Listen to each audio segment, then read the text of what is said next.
तो next topic है हमारा राउंडिंग नंबर्स। तो राउंडिंग नंबर्स में क्या मुझे पढ़ना है, कैसे राउंडिंग नंबर पता करते हैं, वो बताने से पहले आपको हम बता दें कि ये राउंडिंग नंबर होता क्या चीज है, इसकी इंपॉर्टेंस क्या है। जैसे मान लीजिए आप दोस्तों के साथ जो है चाय पीने जा रहे हैं, तो अक्सर नहीं होता है एक दोस्त दूसरे से पूछता है, ओ भाई तुम्हारे पास लगभग कितना पैसा है। भले आपके पास 90 हो, 95 हो, 110 हो, 120 हो, लेकिन आप ऐसे बोल देते हैं, अरे यार 100 रुपया के आसपास है मेरे पास, 100 रुपया के आसपास है। Means you have rounded off the 90, 95 और 110 और 120 रुपीज टू 100। समझ रहे? तो जो लगभग होता है किसी भी चीज का, वही होता है हमारा यहाँ पे राउंडिंग नंबर। हम किसी भी नंबर को राउंड ऑफ करके एक पर्टिकुलर वे में रख देते हैं, लेकिन उसका भी एक रूल है, और क्या रूल है वो हम देखेंगे। तो याद रखिएगा, जैसे मान लीजिए हमने एक क्वेश्चन दिया है, round off to the nearest 100 place. हम सब जानते हैं, मान लीजिए एक नंबर है, इस नंबर को और इस नंबर को हमें राउंड ऑफ करना है to the nearest 100 place. So this is 1th place, 10th place, 100th place. So this is my target place where I have to round off. This is my target place where I have to round off. My dear friends, हमेशा याद रखिएगा, पहले देखिए कि हमारा target place है क्या। 100 place है तो हम टारगेट प्लेस पे आके खड़े हो गए। उसके बाद देखिए इससे जस्ट छोटी वाली प्लेस कौन सी है, 10th प्लेस है, ठीक है। और फिर देखिए कि 10th प्लेस पे 5 से बड़ा नंबर है या छोटा नंबर है। अगर हमारे टारगेट प्लेस से जस्ट छोटी वाली प्लेस पे 5 से बड़ा नंबर है, तो हमारी टारगेट प्लेस पे जो नंबर है उसमें एक ऐड हो जाएगा। The 1 will be added to the target place number when the just smaller place is having digit more than 5। So in this question you can very easily see कि ये मेरा टारगेट प्लेस है और इसके just छोटी place पे है 7 जो कि 5 से बड़ा है, इसलिए हम यहां पे एक ऐड कर देंगे and the number will become 5, 7। ये 5 वैसे का वैसे रहेगा, no change. This 6 will become 7 and after that what ever small places are there they will become 0 and 0। The all small place become 0, 0। Now apply the same rule here। यहां पे हमारा target place क्या है, 100। The question is round to the nearest 100 place। So this is the 100 place। यहां पे हम खड़े हो गए और यहां से जस्ट छोटी प्लेस को हमने देखा, 10th प्लेस पे मैंने देखा, और वहां पे 5 से छोटा नंबर है, 3 है, 3 है। तो आप क्या करेंगे, यहां पे जो नंबर है उसको डिस्टर्ब नहीं करेंगे। बस एक चेंज ये होगा कि इसकी सारी छोटी प्लेसेस पे 0 और 0 हो जाएगा। बात समझ आ गई? तो ये होता है हमारा रूल। जिस पोजीशन पे हमें राउंड ऑफ करना है, उस टारगेट प्लेस पे आप खड़े हो जाइए। उससे जस्ट छोटी प्लेस पे अगर 5 से बड़ा नंबर है तो टारगेट प्लेस पे एक ऐड हो जाता है, और अगर हमारे टारगेट प्लेस के पास वाले नंबर पे, उससे जस्ट छोटी प्लेस पे अगर 5 से छोटा डिजिट है तो यहां पे कुछ नहीं होता है, दैट नंबर रिटेन्स, वो नंबर वैसे के वैसे रहता है, बस छोटी प्लेसेस पे, बाकी की छोटी प्लेसेस पे 0, 0 हो जाता है। अब आप क्वेश्चन दिमाग में आएगा कि सर अगर मान लीजिए कि टारगेट नंबर के जस्ट पास में अगर एग्जैक्ट 5 हो तो क्या करेंगे, वो भी एग्जांपल आपको देने जा रहा है। Let's see, suppose the number is 5, 6, 5, 0 and another number is 5, 6, 5, 6, 5, 7, wait, I will take,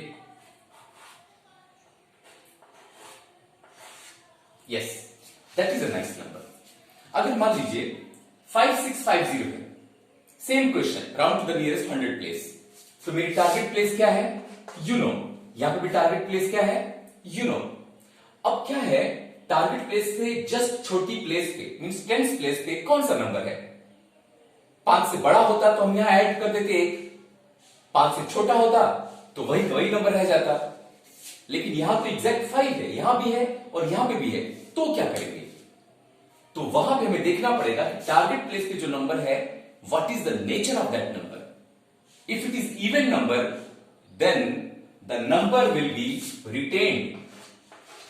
अगर ये इवन है तो ये 6 का 6 ही रहेगा, बाकी की सारी छोटी प्लेसेस पे 0 0 हो जाएगा। और अगर हमारे टारगेट नंबर पे ऑड, टारगेट प्लेस पे ऑड नंबर है, तो आप उसको इवन बना दीजिएगा by adding 1। So this target place it is having 3, so it will become what? 5 4 0 0। बात समझ आ गई? अगर हमारे टारगेट प्लेस के जस्ट छोटी प्लेस पे अगर एग्जैक्ट 5 है, तो हम इसका नेचर वापस आके देखेंगे। अगर यहां पे हमारा इवन नंबर है, then no problem, no change, it will be like that only, all small place will become 0 0। But if my target place के जस्ट पास वाले पे एग्जैक्ट 5 है, वापस आके फिर हमने देखा कि इसका नेचर क्या है, और अगर वो ऑड निकला तो आप उसको इवन बना दीजिएगा। यही मेरा नियम है। So that's all the rule of rounding number. इसके बाद मुझे आपको इस चैप्टर के और कुछ इंपॉर्टेंट लॉज बताने हैं। That is law of conservation of mass, law of definite proportion, law of multiple proportion, law of reciprocal proportion and the mole concept. These all are the basic building units for you people in class 11. So my dear friends, I am going to explain all these things one by one. Let's see. So, law of conservation of mass हमें देखना है। तो law of conservation of mass statement wise it says that mass is never destroyed or lost in any chemical reaction. If you see any balanced reaction, if you see any balanced chemical reaction, there never occurs the loss of any reactants. Means whatever reactants are there, reactant reacts and products are formed. It happens in any chemical reaction. So what is the mass of the reactants in the left side? The product also will be having the same masses. I repeat my words. जो element हमारे reactant side में थे, उनके जो masses थे, total mass आपके product side में भी इन एलिमेंट्स का उतना ही होगा। मास का लॉस कभी नहीं होता है। This is the law of conservation of mass. Now second is the law of definite proportion that I will explain you just by statement. So the second law is the law of definite proportion, और इसका एक दूसरा नाम भी है law of constant composition। ठीक है, अब ये बताइए इस लॉ के हिसाब से क्या होता है कि when the two elements combine together to form a particular compound, when the two elements combine together to form a particular compound, they do in a constant proportion. जैसे एग्जांपल लीजिए H2O। H2O में क्या है? 2 hydrogen का atom है और एक क्या है? ऑक्सीजन का एटम है। चाहे आप वाटर इंडिया का पिए, चाहे यूके का पिए, चाहे यूएस का, चाहे स्विट्जरलैंड का, रशिया का, कहीं का लें, वाटर का फार्मूला हमेशा H2O ही रहता है, जहां पे 2 हाइड्रोजन का एटम है और एक ऑक्सीजन का एटम है। 2 हाइड्रोजन एटम का मास कितना होता है? 2, और ऑक्सीजन कितना होता है? 16। इनका रेशियो क्या है? 1:8। तो लॉ ऑफ डेफिनेट प्रोपोर्शन यही कहता है the two elements combine together to form a particular compound, so it happen in a definite proportion. The composition is what? Constant, always. H2O, water will be always H2O. That is the law of constant composition or the law of definite proportion. So my dear friends, this is law of definite proportion.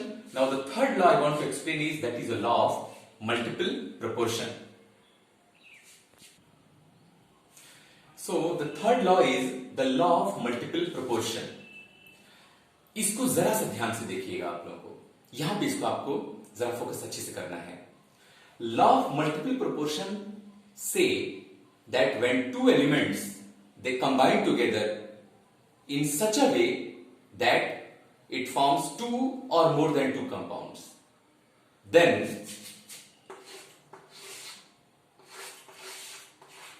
can you see, carbon is one element, oxygen is another element. These two elements are combining together and the two different compounds are formed. One is carbon monoxide, one is carbon dioxide. Then please see whose number is constant in both the two compound.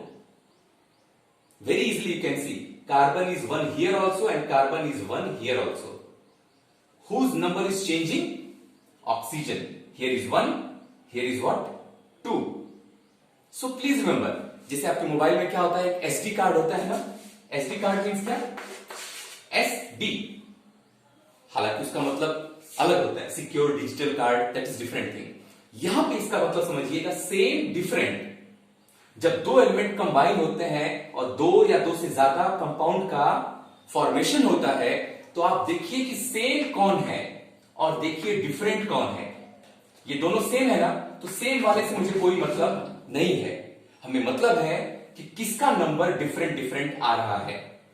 Oxygen का number different different आ रहा है, तो उनका जो masses का जो ratio होगा वो एक प्रॉपर इंटीजर होगा। That is the law of multiple proportion. So अब देखिए ऑक्सीजन का मास कितना होता है बाबू, 16, और O2 का मास कितना होता है, 32। तो इनका रेशियो कितना हो जाएगा, 1:2।